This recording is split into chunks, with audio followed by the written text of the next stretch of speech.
Салют, друзья! Теперь у нас 2 мячика. Вы рады? Я очень. Мы растем, друзья. Итак, 2 мячика более сложно, чем 1, но мы, как всегда, справляемся. Для начала, первое упражнение.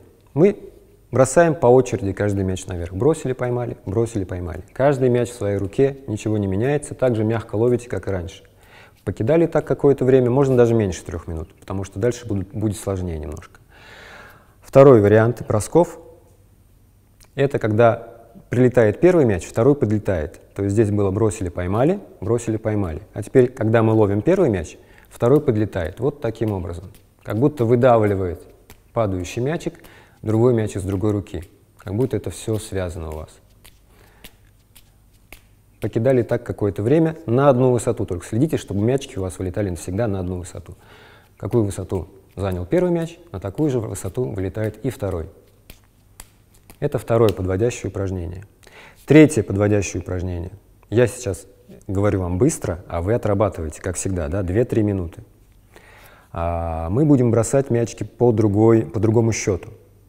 То есть вы будете на раз-два кидать, а на 3-4 ловить. Раз, два, 3, 4. Бросок, бросок, поймать, поймать. Причем вы будете начинать как с правой руки, бросили, бросили, поймали, поймали, так и с левой руки. Бросили, бросили, поймали, поймали. Чередовать, обязательно чередовать. Правый, левый, поймать, поймать, левый, правый, поймать, поймать. Правый, левый, поймать, поймать, левый, правый, поймать, поймать. Обязательно 4 счета у вас должно быть. Не вместе мячики летают. Не так, как было в прежнем упражнении или вот в прежних 2. Это следующее упражнение. Бросить, бросить, поймать, поймать. Если не запомнили, перемотайте назад, посмотрите еще раз. Следующий этап – это бросок уже в другую руку. По очереди будем бросать мячики из руки в руку. Сейчас мы бросали, и мяч прилетал в ту же самую, а теперь должен прилететь в другую. И задача простая. Вот у меня разноцветные мячики. Вам будет проще за ними следить. Лучше, если у вас тоже будут разноцветные предметы. Или там яблоко и апельсин. Разные. Неважно. Главное, чтобы вы запомнили, с какого вы начинаете кидать. Вот, например, я буду начинать с красного. Бросаю из руки в руку. Бросить, бросить, поймать, поймать.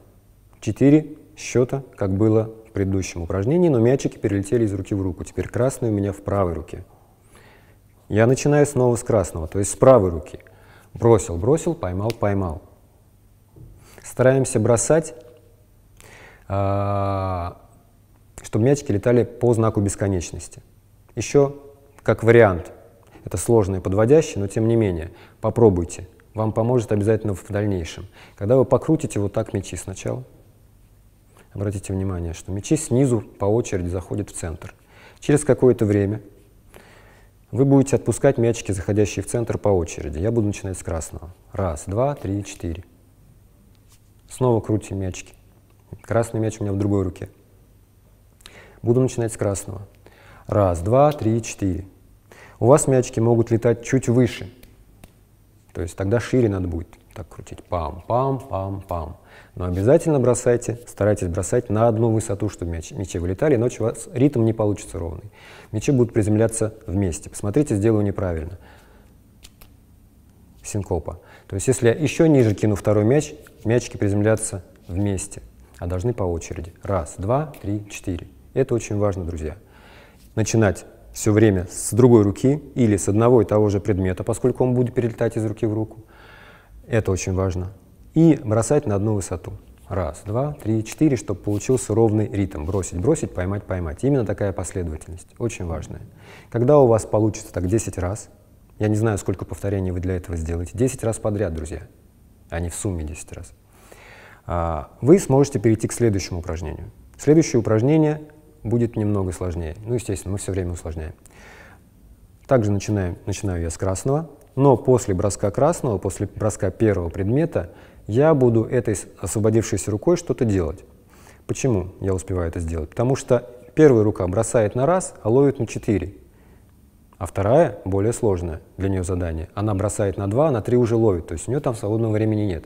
А вот у первой руки есть свободное время, и я совершенно спокойно могу здесь что-то сделать. Например, хлопнуть по себе. Начнем с этого. Бросили, хлопнули, бросили, поймали, поймали. Бросили, хлопнули, бросили, поймали, поймали. Вот такой ритм, такая последовательность. Раз. Да. Потом у вас будет получаться, опять же, послушайте. Раз, два, три, раз, два, три, раз, два, три. Такой ритм вальса. Это значит, что вы почти научились жонглировать тремя мячиками прямой каскад. Почти научились. Вместо хлопка вы для того, чтобы вам было интересно, можете использовать что-нибудь другое. Например, щелчок пальцами.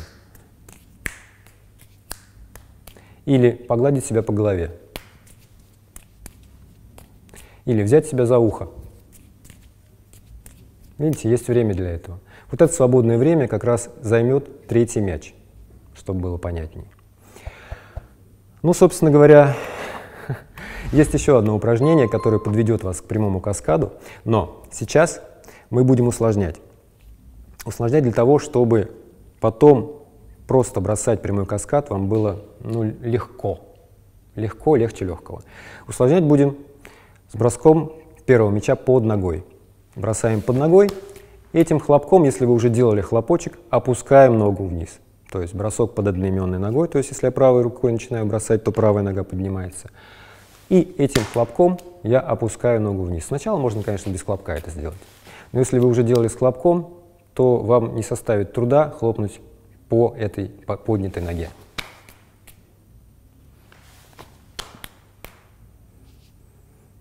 Таким образом.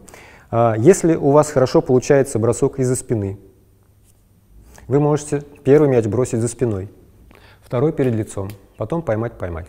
За спиной перед лицом поймали-поймали, за спиной перед лицом поймали-поймали. Тоже усложнение, которое поможет вам быстрее вырасти. Рекомендую. Это, скажем, плюсы к оценке. Если вы будете бросать и под ногой, и за спиной.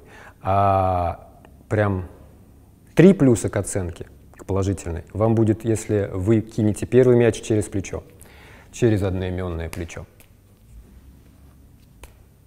Вот так. То есть у нас с вами броски. Помните, с одним мячиком были? Под ногой, за спиной, через плечо.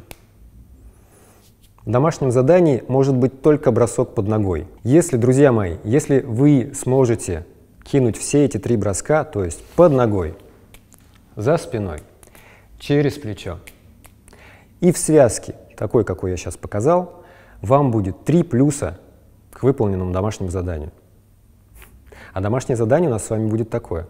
Вы будете бросать по очереди мячики из руки в руку с хлопочком, с поглаживанием по голове, с щелчком пальцами, с касанием до носа, можно так. 10 повторений подряд вы должны сделать с хлопочком, например. Раз, два, три, 2, 3, 4 и так дальше. Да? Хлопочек за ухо, за по носу, неважно что, это на ваше усмотрение. Главное, чтобы вы заполнили эту паузу каким-либо действием свободной этой первой бросившей мяч рукой. Домашнее задание понятно? Буду проверять через неделю. Пока!